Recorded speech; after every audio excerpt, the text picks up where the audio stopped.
जय श्री गजानंद महाराज की जय। दशा मात की जय। मीनावाड़ा मातनी जय। जय श्री कृष्ण मित्रों। तो આજે આપણે સાંભળીશું દશામાના વ્રતની વાર્તા। તો ચાલો શરૂ કરીએ। આ વ્રત અષાઢ વદ અમાસને દિવસે લેવાય છે। વ્રત કરનારે સવારે નાહી ધોઈ વાર્તા સાંભળવી અને 10 દિવસ સુધી નકોરડા ઉપવાસ કરવા અને જો ન થઈ શકે તો એકટાણું કરવું, માટીની સાંડળી બનાવી તેનું પૂજન કરવું। 10મે દિવસે આ સાંડળી જળમાં પધરાવી દેવી। 5 વર્ષ પૂરા થાય આ વ્રતનું ઉજવણું કરવું। ઉજવણામાં ચાંદીની સાંડળી ગળાવીને સુપાત્ર બ્રાહ્મણને દાનમાં આપવી। તો ચાલો ફ્રેન્ડ્સ, હવે આપણે કથા શરૂ કરીએ। જય દશામાં। અષાઢ મહિનો એટલે વ્રત અને તહેવારોની શરૂઆત, તેમાં પણ દિવાસાનો દિવસ જાણે મહાપર્વ સમાન ઉત્સવનો દિવસ। દશામાનું વ્રત આરંભ કરવાનો દિવસ। ગામની સ્ત્રીઓ ભેગી મળી ભાગોળે આવે। નદીને કાંઠે દશામાનું વ્રત કરવા માટે નાવવા ગઈ। નદીને કાંઠે રાજાને ભવ્ય રાજમહેલ બંધાવ્યો હતો। ઝરૂખામાં બેઠેલી રાણીએ ગામની સ્ત્રીઓને જોઈ રાણીએ પોતાની દાસીને બોલાવીને કહ્યું, જો તો પેલી સ્ત્રીઓ ત્યાં ભેગી મળી શું કરી રહી છે? દાસી તો તરત જ નદી કિનારે ગઈને બોલી, બહેનો તમે બધા ભેગા મળી શું કરી રહ્યા છો? એક સ્ત્રી બોલી, બહેન અમે દશામાનું વ્રત કરીએ છીએ। દાસી બોલી, આ વ્રત કેવી રીતે થાય અમને જણાવશો? પેલી સ્ત્રી બોલી, આજના દિવસે 10 સૂતરના તાંતણા લઈ 10 ગાંઠો વાળવી અને ગાંઠોનો કંકુના ચાંદલા કરવા। દાસી બોલી, આ વ્રત કરવાથી 100 લાભ થાય। આ વ્રત કરવાથી નિર્ધનને ધન મળે, વાંજ્યા મેળું ટળે, દશામાની કૃપાથી સર્વ શુભ થાય। દાસી તો બધું જાણી લઈ રાણી પાસે આવી અને દશામાના વ્રતની વાત કરી। રાણી તો આ સાંભળી પ્રભાવિત થઈ અને તેમણે મનોમન નક્કી કરી લીધું કે પોતે દશામાનું વ્રત કરશે। રાત્રિ સૂતી વખતે રાણીએ આ વાત રાજાને કરી। રાજાએ વ્રત કરવાની ચોખ્ખી ના પાડી દીધી અને ઉપરથી તેને સંભળાવી દીધું કે તારે વળી શેની ખોટ છે? ધન દોલત સુખ સાહાબી રાજપાટ સંપત્તિ બધું જ છે, તો પછી વ્રત શા માટે કરવું જોઈએ? રાજાની અહંકારભરી વાણીથી દશામાં કોપાયમાન થયા અને આખા રાજમાં ફરી વળ્યા। સવારે આખા નગરમાં અંધાધૂંધી ફેલાઈ ગઈ। ભંડાર અને કોઠાર પણ ખાલી થઈ ગયો। રાજ્યની પ્રજા ચિત્રેહાલ થઈ ગઈ। રાજા રાણી તો હાથે પગે ચાલી નીકળ્યા। ચાલતા ચાલતા તેઓ ગામને પાદર એક વાડીમાં ગયા। તેઓ થાક્યા પાક્યા ત્યાં આરામ કરવા બેઠા કે આખી વાડીના ફૂલ સુકાઈ ગયા। રાજા રાણી ત્યાંથી પણ ચાલી નીકળ્યા, સાથે બંને કુંવરો પણ હતા। ચારેય જણા ચાલતા ચાલતા રાણીની બહેનપણીને ઘેર આવ્યા। બંને રાજકુંવરોને ભૂખ લાગી એટલે રાણીએ બહેનપણી પાસે ખાવાનું માંગ્યું, એટલે તે છણકો કરતા બોલી, જા જા રાણ ભિખારણ, મારા રાજ્યમાં આવી બટકું રોટલા માંગતા લાજ ન આવી? આવા વેણ સાંભળી તેઓ ત્યાંથી આગળ વધ્યા। રસ્તામાં એક વાવ આવી। બંને કુંવરોને ખૂબ તરસ લાગી હતી એટલે તેઓ પાણી પીવા વાવમાં ગયા કે દશામાં તેમને વાવમાં ખેંચી લીધા અને આ જોઈ રાજા રાણી કલ્પાત કરતા કરતા આગળ વધવા લાગ્યા। રાજાને હવે ખાતરી તો થઈ ગઈ કે નક્કી આ બધું દશામાના વ્રતનું અપમાન કરવાનું પરિણામ છે। રાજાને મનથી ખૂબ જ પસ્તાવો થવા લાગ્યો। તેમણે રાણીને આશ્વાસન આપતા કહ્યું, કલ્પાત ન કરો રાણી, જેણે કુંવરો આપ્યા હતા તેણે લઈ લીધા છે। આપણી દશા ફરી ગઈ છે। સાચે જ દશામાં આપણા ઉપર કોપ્યા લાગે છે।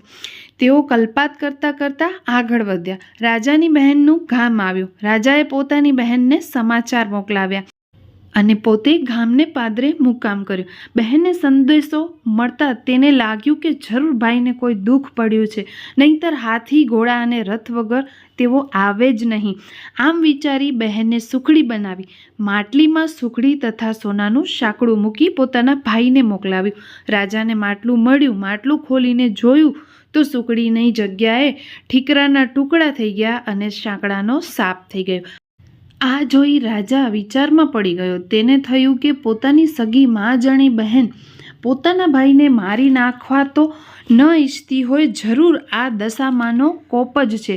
આમ વિચારી રાજાએ માટલીને ભોંયમાં દાટી દીધી અને રાણીને લઈ આગળ ચાલવા લાગ્યા. આગળ જતાં એક મોટી નદી આવી. નદી કાંઠે ચીબડાના વાડા હતા.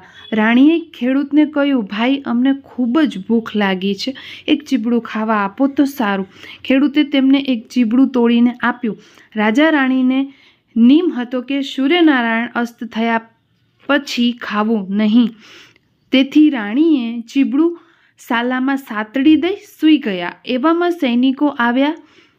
પાસેના ગામમાં રાજાનો કુંવર રિસાઈને મોસાળ નાસી ગયો હતો. તેથી તે સૈનિકો તેને શોધતા શોધતા અહીં આવી ચડ્યા. તેમણે રાણીના સાલામાં કંઈક સાતડેલું જોઈ બોલ્યા, બહેન, તમારા સાલામાં શું છે આ? ભાઈ, આ તો ચીબડું છે.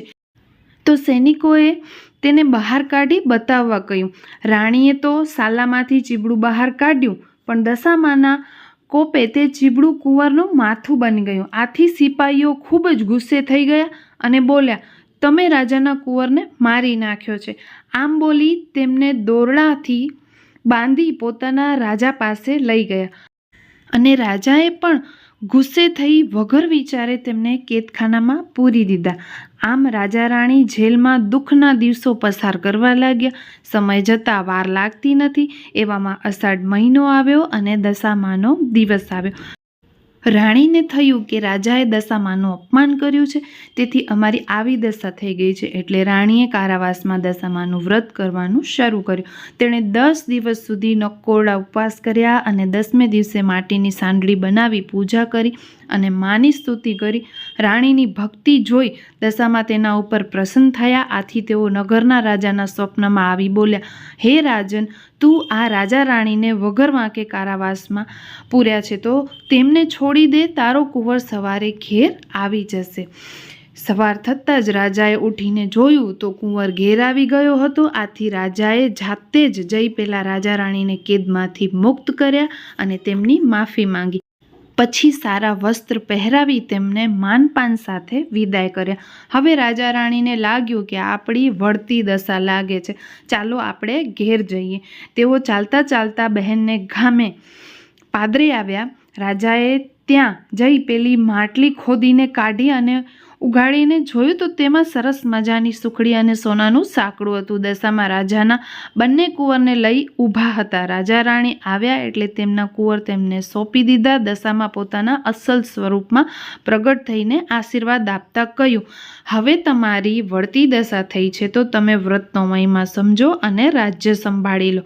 રાજા રાણી દશામાના ચરણોમાં ઢળી પડ્યા અને માફી માંગી. રાજા રાણી અને કુંવર ત્યાંથી ચાલી નીકળ્યા. જે બહેનપણીએ પહેલાં ઝાકારો દીધો હતો તેણે રાણીને ઓળખી ભેટી અને બોલી, બહેન, બહુ દિવસે આવ્યા, આજે તો તમને નહીં જ જવા દો. રાણીએ કહ્યું, મારી દશા કઠણ હતી ત્યારે તમે કટકો રોટલોય આપ્યો ન હતો, તેથી હવે અમે અહીં રહીશું નહીં. આમ કહી ત્યાંથી ચાલી નીકળ્યા. ત્યાંથી ચાલતા ચાલતા ગામને પાદરે આવેલી વાડીમાં આવ્યા. સુકાયેલી વાડી તેમના આવતા લીલીછમ થઈ ગઈ. ગામમાં સમાચાર પહોંચ્યા કે રાજા રાણી દુઃખ વેઠીને પાછા આવે છે. ગામના લોકોએ વાજતે ગાજતે સામૈયું કરી તેમને તેડી લાવ્યા. તેમના રાજ્યમાં પહેલાં જેવું સુખ થઈ ગયું. રાજા રાણીએ 5 વર્ષ સુધી દશામાનું વ્રત કર્યું. વ્રત પૂરું કરી તેનું ઉજવણું કર્યું. જય દશામાં. જેવા રાજા રાણીને ફળ્યા તેવા વ્રત કરનાર, વ્રત સાંભળનાર બધાને ફળજો. અને ફ્રેન્ડ્સ, તમને મારો આ વિડીયો જરાય પણ ગમ્યો હોય તો વિડીયોને લાઇક કરજો, શેર કરજો અને ચેનલ પર પહેલી વાર આવ્યા છો તો ચેનલને સબસ્ક્રાઈબ કરી લેજો, જેથી આવવાવાળી બધી જ વાર્તાઓની નોટિફિકેશન તમને મળતી રહે અને સૌ પ્રથમ તમે મારા વિડીયોઝને જોઈ શકો. તો ફ્રેન્ડ્સ, ફરી મળીશું નવી વાર્તા સાથે. ત્યાં સુધી રજા લઈશું. જય દશામાં.